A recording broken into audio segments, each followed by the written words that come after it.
আসসালামু আলাইকুম। প্রিয় শিক্ষার্থীবৃন্দ, স্বাগতম জানাচ্ছি আবারও এইমস ইংলিশের পক্ষ থেকে। আমি দিনাজ আছি, পুরোটা সময় থাকব। সবার জন্য, বিশেষ করে যারা IELTS এর প্রস্তুতি নিচ্ছেন, আমার তরফ থেকে এই ছোট্ট উপহার, IELTS লিসনিং টেস্টের মিনি কোর্স। সো এই কোর্স নিয়ে আমি কেন চিন্তা করছি সেটা একটু বলি। আমাকে অনেকেই প্রশ্ন করেন যে লিসনিংয়ে ভালো কিভাবে করব, করণীয় কী, কী, বর্জনীয় কী, কী ইত্যাদি। তো আমি দুঃখিত, সবার প্রশ্নের উত্তর দিতে পারি না। সময় হয়ও না, কিংবা সুযোগও হয় না। সো যে বা যারা বর্তমানে পড়াশোনা করছেন, IELTS-কে নিয়ে চিন্তাভাবনা করছেন, হয়তো পরীক্ষা পরবর্তীতে দিবেন, প্রস্তুতি পড়ে নিবেন, কিংবা ইতিমধ্যে পড়াশোনা শেষ হয়ে গেছে, পরীক্ষা সামনে আসছে, সবার কথা বিবেচনা করে এই মিনি কোর্সটাকে ডিজাইন করেছি। হ্যাঁ, সাউন্ডস গুড। আবার আই থিংক যে আপনি কনফিউজড যে এই মিনি কোর্স আমাকে কিভাবে হেল্প করবে। হ্যাঁ, অবশ্যই বুদ্ধিমানের জন্য ইশারাই যথেষ্ট। আমি এটা আশ্বস্ত করতে পারি, আপনার ফান্ডামেন্টাল যে নলেজটা দরকার লিসনিং টেস্টকে কেন্দ্র করে, সেটা নিঃসন্দেহে হয়ে যাওয়ার কথা। সো এই হচ্ছে আমার আউটলাইনস, যে আমি কি, কি বিষয় কভার করব এই মিনি কোর্স মধ্যে। আপনি স্ক্রিনশট নিতে পারেন কিংবা ভিডিও পজ করে পড়ে ফেলতে পারেন, যদি আপনি আমার কথা বা বকবক পকপক শুনতে না চান। অথবা যারা শুনতে চাচ্ছেন যে এই প্রত্যেকটা বিষয় কি, কি থাকবে, আমি এক ঝলক অল্প পরিসরে বলে দিচ্ছি। তবে প্রসঙ্গত উল্লেখ্য, এই মিনি কোর্সের প্রত্যেকটি লেসন সাধারণত কনসাইজ থাকবে, যাতে টু দ্য পয়েন্ট হয়, আপনাদের সময় নষ্ট না হয় এবং আপনি ফোকাসড থেকে শুনতে পারেন। এক কথায়, আমি যেন অল্প সময়ে ভালো কিছু বা বেটার কিছু আউটপুট আশা করতে পারি, সেই প্রচেষ্টা অব্যাহত থাকবে। সো আউটলাইনস যদি আমরা একটু ভালো করে ফলো করি, প্রথমে আমরা যে লেসনটা থাকবে তা হচ্ছে আন্ডারস্ট্যান্ডিং দ্য টেস্ট ফরম্যাট। এটা দেখেই বুঝতে পারছেন। পাশাপাশি কিছু বেসিক গাইডলাইনস থাকবে, করণীয়, বর্জনীয় এরকম নয়। অর্থাৎ কিছু প্রিরিকুইজিট আমার লিসনিং টেস্ট, IELTS যদি লিসনিং টেস্ট চিন্তা করি, সেখানে ভালো করার জন্য আমার কিছু গাইডলাইন আছে, যেটা আমার ফান্ডামেন্টাল জায়গা থেকে করা উচিত। অর্থাৎ আমি যদি ফুটবল খেলাকেই ধরি, সেক্ষেত্রে ফাইনাল রাউন্ডে যাওয়ার আগে নিশ্চয়ই অনেকগুলো রাউন্ড অতিক্রম করে যেতে হয়। সো এখানে কিছু স্টেপ বাই স্টেপ কাজ আছে, যদি আমরা ভালো করতে চাই। অর্থাৎ আমি যে বিষয়টা বলতে চাচ্ছি, আমি যদি কোনো স্পিকারের কথা বুঝি না, তাহলে তো উত্তর দেওয়াটা অনেকটা কষ্টসাধ্য হয়ে যাবে। লিসনিং টেস্টটা তো আর এমন নয় যে আমি শুনবো, এমন। মূলত এটা হচ্ছে কম্প্রিহেনশন স্কিলস। তো আমাকে অবশ্যই প্রশ্ন শুনতে হবে, মাল্টিটাস্কিং করতে হবে, উত্তর দিতে হবে। এছাড়াও আমরা কোয়েশ্চেন টাইপস নিয়ে আলোচনা করব, কমন কোয়েশ্চেন টাইপস, এবং অবশ্যই সেখানে কিছু কৌশল আলোচনা হবে। পাশাপাশি কিভাবে ভালোভাবে, অর্থাৎ তুলনামূলক ভালোভাবে প্রস্তুতি নিতে হবে। প্রস্তুতি আমরা ২ ভাবে আলোচনা করতে পারি। এক, প্রস্তুতি বলতে সামগ্রিক ব্যাপারটা বোঝাচ্ছে যে লিসনিং এর প্রিপারেশনটা কেমন হওয়া উচিত। দ্বিতীয় ব্যাপার হচ্ছে লিসনিং পরীক্ষা যখন আমরা দেই পার্ট 1, 2, 3, 4, সেইখানেও আমাদেরকে একটা নির্দিষ্ট সময় বরাদ্দ করে দেওয়া হয় প্রশ্ন পড়ে প্রস্তুতি নেওয়ার জন্য। ওইটাও আমি মিন করেছি। তো সেটা নিয়েও কথা হবে। পার্ট 1 থেকে 4 পর্যন্ত যে আলাদা, আলাদাভাবে পার্ট যে থাকে, সেগুলোর কিছু স্ট্র্যাটেজি আছে সময় বাঁচানোর জন্য, কিংবা সময়টাকে সঠিকভাবে কাজে লাগানোর জন্য, সেগুলো আমরা দেখব। পাশাপাশি কিছু কৌশল জানব। অ্যান্ড এখানে অবশ্যই আছে কিছু করণীয় এবং বর্জনীয়।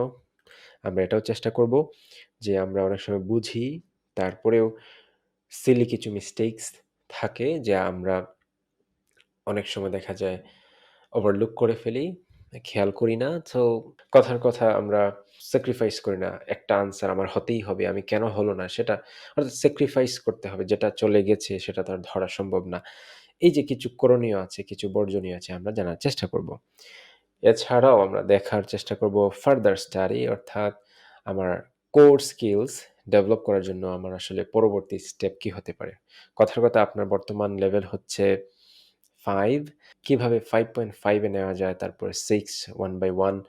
সো আমরা এটাকে একটা অ্যান্টিসিপেশন দিতেই পারি যে 7 প্লাস নিশ্চিত হবে ইনশাআল্লাহ, যদি আপনি চেষ্টা করেন। তবে অবশ্যই পুরো ব্যাপারটা সাবজেক্টিভ। আপনি কিভাবে নিজেকে সময় দিচ্ছেন, সেটা একটা বড় ব্যাপার। আর তাছাড়া আপনার ফান্ডামেন্টাল, অর্থাৎ বেসিকটা কেমন, সেটাও একটা বিষয়। এটা এমন না যে আপনাকে এক্সপার্ট হতে হবে, এটা এমন যে কৌশলটা জানতে হবে, দ্যাটস ইট। আবার এটা এমন যে কৌশল জেনেও হবে না, আপনাকে বুঝতে হবে। অনেক কিছু বিষয় আছে জড়িত, এগুলো নিয়ে আমরা পর্যায়ক্রমে লেসন বাই লেসন আলোচনা করব। এরপরে আমরা দেখেছি এখানে প্র্যাকটিস করার যে বিষয়গুলো, অনেকে বলে থাকেন পারফেক্ট প্র্যাকটিস মেক্স পারফেক্ট, যদিও এটার আগেকার ভার্সন ছিল প্র্যাকটিস মেক্স পারফেক্ট। আমি অবশ্য একটু ভিন্নতা এনেছি যে স্মার্ট ওয়েস অফ প্র্যাকটিস। হ্যাঁ, প্র্যাকটিস তো আমরা অনেকেই করি। সো আমি আমার নিজস্ব অভিজ্ঞতাকে কাজে লাগিয়ে যে বিষয়গুলো এনকাউন্টার করেছি, আমার ছাত্রছাত্রীদের মধ্যে যারা আমি বলবো প্রোঅ্যাক্টিভলি পড়াশোনা করেছে, একটু সময় দিয়েছি নিজেদেরকে, এবং যারা সফল হয়েছে তাদের যে বিষয়গুলো আমি এখানে তুলে ধরার চেষ্টা করব। সো সেগুলো অবশ্যই স্মার্ট ছিল। তার কারণ হলো, একটা যদি নমুনা দেই, আমরা অনেক সময় দেখা যায় শুধু পরীক্ষাই দিয়ে যাই, কিন্তু তারপরে উন্নতি হয় না। এর পিছনে কারণটা কি অনেকে আবিষ্কার করেন না বা খোঁজারও চেষ্টা করেন না।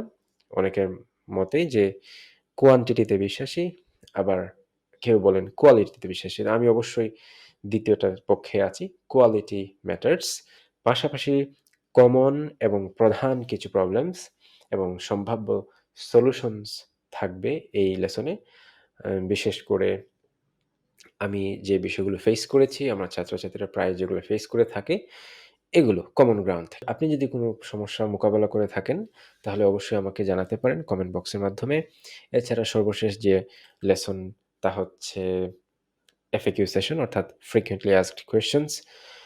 এখানে কমন কিছু প্রশ্ন থাকবে, যা আইএলটিএস লিসনিংকে কেন্দ্র করে, যা আশা করা যায় কিছুটা হলেও আপনাকে ফান্ডামেন্টাল আইডিয়া দিবে যে আমার এই স্টেপ করা উচিত, এটা করা উচিত, ওটা করা উচিত না, ইত্যাদি। So it's totally a package mini course. So if you're highly interested in, you can stick to the channel. It's totally optional. I am not urging you to stick to my channel. So I'm just encouraging you, if you find this video helpful, you can continue watching. If you think that this is the playlist I'm looking for, I think you can continue watching. And if you think, no, I don't like mini courses, I want something in detail, so I have to say sorry, you should not waste your time watching these videos, I mean future videos. So you may give it a shot for the full course, or maybe in detail what you can find, or maybe you can study one-on-one session. It's totally up to you. So there is no restriction, there is no ground rules that you have to watch. Rather, it's something, if you feel that, oh yeah, I think I should understand the basic, and I should understand what my problems are, and I should know how to solve those problems so that I can reach at a certain level. Or maybe if you think that I want to take my English listening skill to the next level, I guess this is the playlist you may find useful at the end. So I think this is it for today.